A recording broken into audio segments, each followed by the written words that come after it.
بسم اللہ الرحمن الرحیم۔ ناظرین السلام علیکم، میں ہوں میزبان صاحب شاکر وفاقی دارالحکومت اسلام آباد سے۔ ایک بہت ہی اہم خبر ہے، بڑی انفارمیٹیو ہے، وہ آپ کے ساتھ شیئر کرتا ہوں۔ لیکن اس سے پہلے اگر آپ نے چینل کو سبسکرائب نہیں کیا تو سب سے پہلے چینل سبسکرائب کر لیں، بیل آئیکن کو کلک کریں اور ویڈیو کو لائک ضرور کیجیے گا تاکہ آپ تک ہماری ویڈیوز بر وقت پہنچتی رہیں۔ ایک چھوٹی سی خبر لے لیں، چھوٹی سی خبر ہے لیکن الارمنگ ہے، اور وہ یہ ہے کہ کالعدم تحریک طالبان کے ساتھ جیسے ہی پاکستان نے اپنی آنکھیں دکھائیں اور انکار کر دیا کہ اب صرف لڑائی ہوگی اور اس کے علاوہ کچھ نہیں ہوگا، اور اگر آئین پاکستان کو اور پاکستان کی سوورنٹی کو تسلیم نہیں کیا جاتا تو ایسے کسی بھی انڈیویجول کے ساتھ، ایسی کسی بھی تنظیم کے ساتھ کسی قسم کے کوئی مذاکرات نہیں ہوں گے، اور جو آئین پاکستان سے ہٹ کے اگر کوئی مطالبات ہیں تو وہ بھی منظور نہیں کیے جائیں گے۔ یہ جنگ بندی ہوئی تھی، وہ ختم ہو گئی، اور اس جنگ بندی کے ختم کے بعد ہی اب حملے بھی شروع ہو گئے ہیں، اور پاکستان کی فورسز نے بھی پوزیشنیں سنبھال لی ہیں، اور یہ کافی عرصے سے اس پہ امن تھا، سکون تھا، لیکن جو تازہ ترین ہوئی ہے یہ پاک ایران بارڈر پہ ہوئی ہے، اور دہشت گردوں نے بلوچستان کے ابدوئی سیکٹر میں پاک ایران سرحد پہ سیکورٹی فورسز پہ حملہ کیا، چوکی پہ حملہ کیا، اور فائرنگ کے تبادلے میں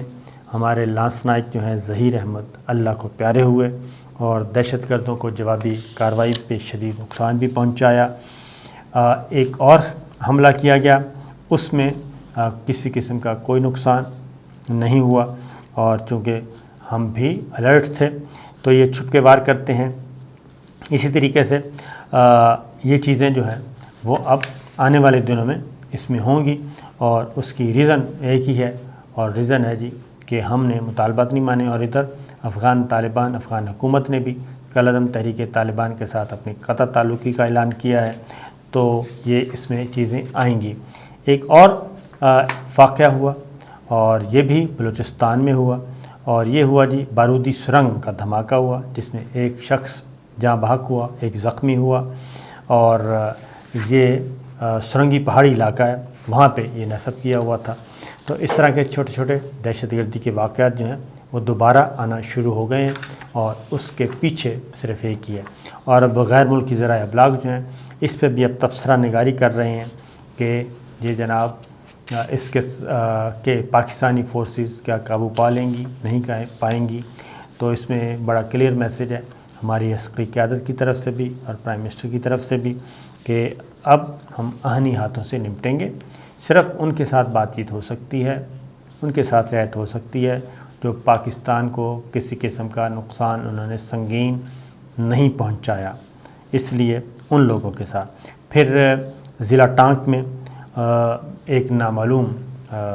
جو ہے دہشت گردوں نے حملہ کیا، انسداد پولیو کی ٹیم پہ حملہ کیا۔ اسی طریقے سے دیسی ساختہ دھماکہ خیز مواد استعمال کیا جا رہا ہے اور حملے کیے جا رہے ہیں، اور ان سب کی ذمہ داری جو ہے وہ کالعدم تحریک طالبان اس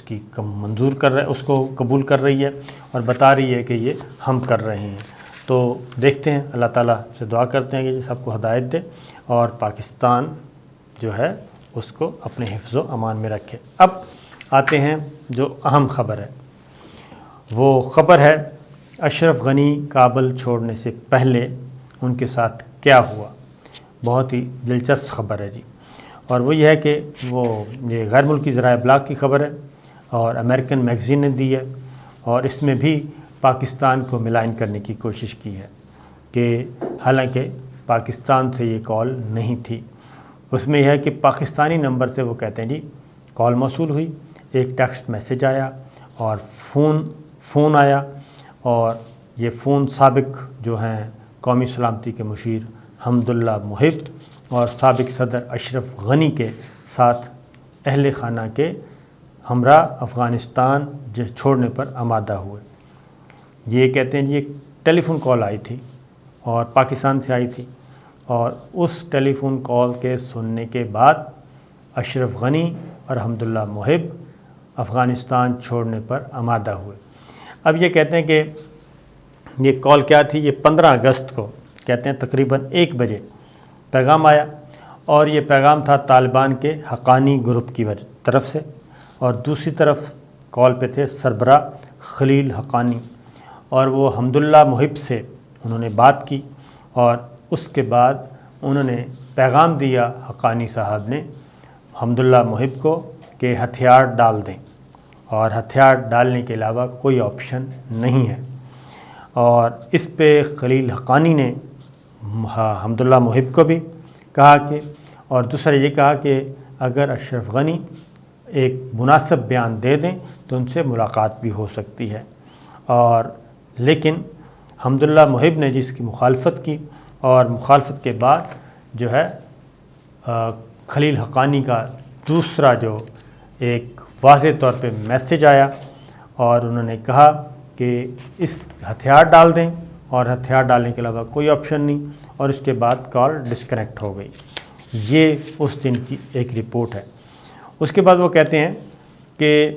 اس رپورٹ میں یہ کہا گیا کہ خلیل حقانی نے ظلم خلیزاد کے نائب جو ہیں ٹام ویسٹ، ان کو دوحہ کال کی، اور انہیں خلیل حقانی کی کال سے آگاہ کیا، جس پر ٹام ویسٹ نے انہیں ملاقات کے لیے نہ جانے کا مشورہ دیا کیونکہ یہ ایک جال ہو سکتا تھا، یعنی وہ بالکل ان سے ملاقات نہ کریں حقانی نیٹ ورک سے، خلیل حقانی سے، اور یہ منع کر دیا امریکن حکام نے، کیونکہ وہ کہتے ہیں کہ ایک جال ہو سکتا ہے حمداللہ محب کو پکڑ لیا جائے۔ تو لہٰذا اس کے بعد یہ ہوا کہ اشرف غنی صاحب جو ہیں حمداللہ محب اور صدر اشرف غنی نے صدارتی محل سے نکلنے کا فیصلہ کیا، اور اس کے بعد پورا ماحول جو ہے وہ بتایا گیا ہے، اور انہوں نے کہا جس وقت یہ ٹیلی فون کال ہو رہی تھی تو محل کے باہر سے گولیوں کی آواز سنائی دے رہی تھی، اور اشرف غنی کے باڈی گارڈز انہیں فوری طور پہ اندر لے گئے۔ اور اسی دوران جی وہ کہتے ہیں کہ حمداللہ محب نے اشرف غنی سے لائبریری میں ملاقات کی، اور اتفاق کیا کہ صدر کی اہلیہ جو ہیں بیگم غنی جو ہیں وہ بھی اپنے ساتھ جائیں گی ان کے ساتھ، اور یو اے ای روانہ ہونا تھا، اور پھر پیشکش کی گئی کہ یو اے ای کی جو پرواز ہے اس دن کی کابل سے ایمریٹس ایئر لائن کی دبئی جانی تھی، اس میں سیٹوں کی پیشکش بھی کی گئی، لیکن اس کے بعد معاملہ اتنا گمبھیر تھا کہ اتنی تیزی سے سچویشن تبدیل ہو رہی تھی کہ انہوں نے کہا کہ اس فلائٹ کو بھی اپروچ نہیں کیا جا سکتا تھا، لہذا فوری طور پہ انہوں نے کہا کہ جو ہیں طالبان وہ داخل ہو چکے تھے کابل میں، اور طالبان کی ایک چھوٹی ٹیم آ چکی تھی، اور کابل کا قبضہ دینے کے سلسلے میں ظلم خلیلزاد اور طالبان رہنما ملا برادر کے درمیان بات چیت کو حتمی شکل دی جا رہی تھی، اور پلان یہ تھا بقول اس رپورٹ کے کہ باقاعدہ طور پہ ہتھیار ڈالے جائیں گے، اور ہتھیار ڈالنے کے بعد کابل جو ہے وہ حوالے کیا جائے گا افغان طالبان کے۔ اور اسی سلسلے میں دوحہ مذاکراتی ٹیم سے انہوں نے کہا تھا کہ ملنا تھا، کابل کا قبضہ دینے کے سلسلے میں ظلم خلیلزاد اور طالبان رہنما ملا برادر کے درمیان ہونے والی بات چیت کو حتمی شکل دی جانی تھی، اور اس کے تقریباً 2 بجے حمداللہ محب سابق صدر کی اہلیہ کو دلکشا محل کے عقب میں واقع ہیلی پیڈ پر لے کر گئے، اور ایمریٹ کی پرواز میں سوار ہونے کے لیے حامد کرزئی انٹرنیشنل ایئرپورٹ پہنچ سکیں، لیکن اس کے بعد یہ بھی تبدیل ہوا، اور صدر کے 3 Mi-17 ہیلی کاپٹر جو ہیں وہ صدارتی محل میں آ چکے تھے، اور چوتھا ایئرپورٹ پر موجود تھا۔ پھر حمداللہ محب کو جب یہ معلوم ہوا کہ پائلٹوں نے ہیلی کاپٹر میں پورا ایندھن بھی بھروا دیا ہے، لہذا انہیں فوراً ازبکستان یا تاجکستان لے کے جانا تھا جی، اور اس کے لیے تیاری کر لی گئی تھی، اور اس کے بعد یہ پناہ کی تلاش میں تھے، فیصلہ ہو چکا تھا، اور افغان فوج کے دیگر پائلٹس بھی فرار ہونے کے لیے راستہ تلاش کر رہے تھے، اور یہی راستہ انہوں نے کہا کہ محفوظ ترین ہے کہ یہاں سے فوری ہیلی کاپٹر پہ اڑا جائے اور وسط ایشیائی ریاست میں اترا جائے، اور وہاں سے پھر اگلی منزل تلاش کی جائے۔ جو یہ رپورٹ ہے اس میں یہ کہا گیا ہے کہ جی پائلٹس نے بیگم غنی کے ساتھ ایئرپورٹ جانے سے انکار کر دیا کیونکہ انہوں نے سنا تھا کہ کچھ افغان فوجی وہاں ہیلی کاپٹر کو قبضے میں لے رہے ہیں یا گراؤنڈ کر رہے ہیں، یعنی وہاں پہ بھی بغاوت ہو چکی تھی ان کے بقول۔ لہٰذا صدارتی جو گارڈز تھے جی، ان کے سربراہ تھے قہر کوچے، انہوں نے حمداللہ محب سے کہا کہ آپ بھی چلے جائیں، اور اگر آپ چلے گئے تو پھر صدر کی زندگی کو خطرے میں ڈال دیں گے، لہٰذا سب نکلیں یہاں سے۔ اور اس کی وجہ یہ تھی، انہوں نے کہا کہ یہ جو صدارتی گارڈز کے سربراہ تھے قہر کوچے، انہوں نے کہا کہ ہمارے پاس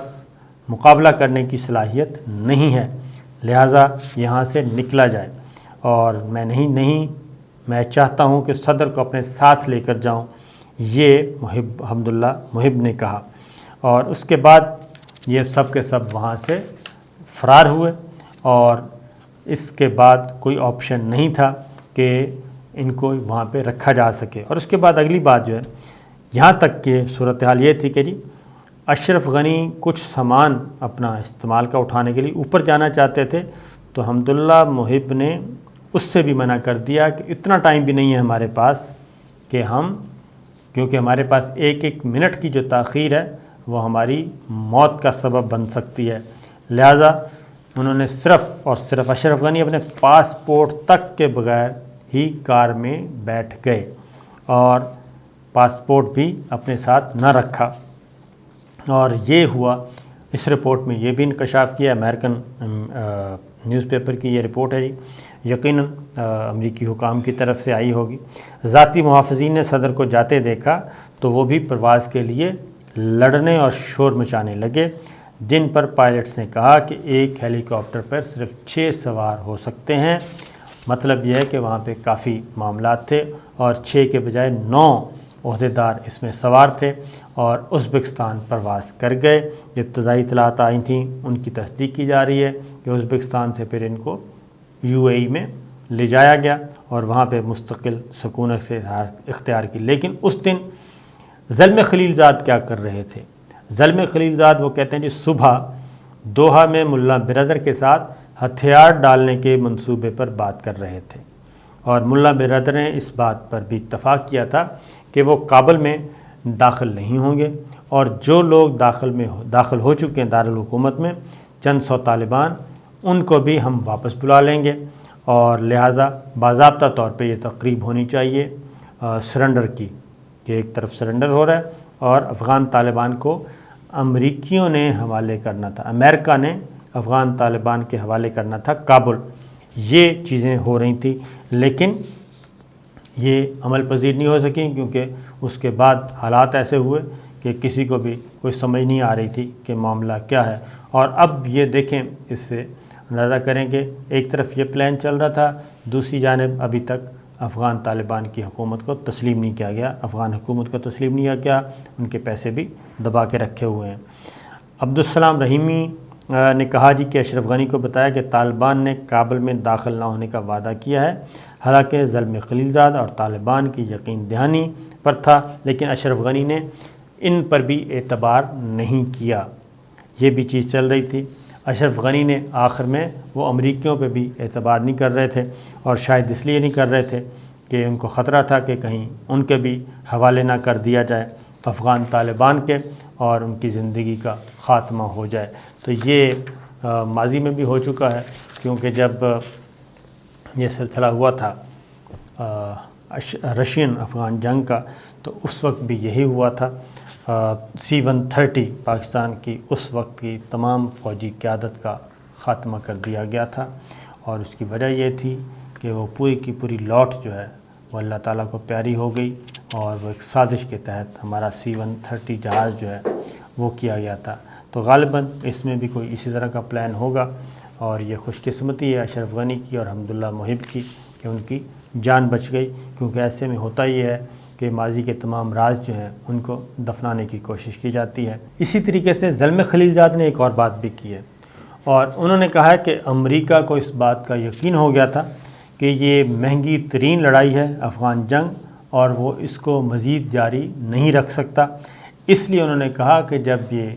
ہو گیا، یقین ہو گیا تھا امریکہ کو، تو اس وقت پھر انہوں نے زلمے خلیلزاد کو کہا کہ افغان طالبان کے ساتھ پیس کے لیے بات کی جائے، امن کے لیے بات شروع کی جائے، اور یہ جو ہنسی خوشی وہ کہتے نہیں ہوا، بلکہ یہ جنگ امریکہ کے لیے، امریکہ کے اتحادیوں کے لیے عملاً لڑنا مشکل ہو چکی تھی، اور اس کی وجہ صرف اور صرف یہ تھا کہ کھربوں ڈالر جو ہیں اس میں جھونک دیے گئے تھے، اور مزید اتنے ہی چاہیے تھے، اور کامیابی بالکل زیرو تھی۔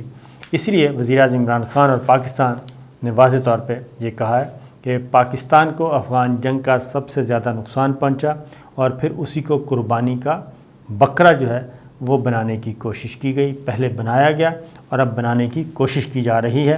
اور انہوں نے کہا کہ امریکہ کا ساتھ دینے کا سب سے زیادہ جو کولیٹرل ڈیمیج ہے وہ پاکستان کو پہنچا، اور اس کا سارا نزلہ بھی پاکستان پر گرایا گیا، تو لہٰذا امریکہ پاکستان کی وجہ سے کامیاب نہیں ہوا، یہ کہا جا رہا ہے۔ تو یقیناً یہ مارگلا ڈائیلاگ 21 کی تقریب تھی، اور اس پہ وزیر اعظم عمران خان نے بھی خطاب کیا، جس میں انہوں نے امریکہ کو واضح پیغام دیا کہ اب ہمارے جو انگیجمنٹس ہیں، رولز آف انگیجمنٹس، وہ بدل چکے ہیں، اور اگر اب یہ بلیم گیم سے بات نہیں چلے گی، بلیم گیم نہیں چلے گا، اگر پاکستان کے ساتھ آنا ہے، پاکستان کے ساتھ بیٹھنا ہے، تو پھر اسٹریٹجک تعلقات ہی نہیں بلکہ جو اصل پاکستان کے ایشوز ہیں ان کو ایڈریس کیا جائے، اور وہ ہے معیشت کو مضبوط کرنا ہے، تجارت کرنی ہے، تجارت کو بڑھائیں، سرمایہ کاری کریں، اس طرح کے کام کریں۔ کاسمیٹکس میئرز پہ بات اب نہیں بڑھے گی۔ یہ نہیں ہے کہ افغانستان میں ضرورت ہے تو پاکستان کی مدد آ گئی، ایران کے خلاف کھڑا کرنا ہے تو پاکستان کو استعمال کرنے کی کوشش کی گئی، کسی اور جگہ پہ استعمال کرنا ہے تو پاکستان، تو یہ معاملات